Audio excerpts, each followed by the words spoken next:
ब्रह्ममुरारिसुराचितलिङ्गम् निर्मलभासितशोभितलिङ्गम् जन्मज दुःखविनाशकलिङ्गम् तत्प्रणमामि सदा शिवलिङ्गम्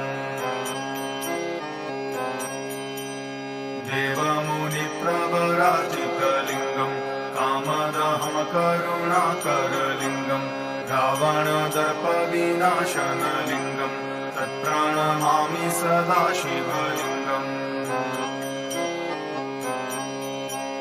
सर्वसुगन्धिसुलेपितलिङ्गम् बुद्धिविवर्धनकारणलिङ्गम् सिद्धसुरासुरवन्दितलिङ्गम् तत्प्रणमामि सदा शिवलिङ्गम् कनकमहामणिभूषितलिङ्गम् फणिपतिवेष्टितशोभितलिङ्गम्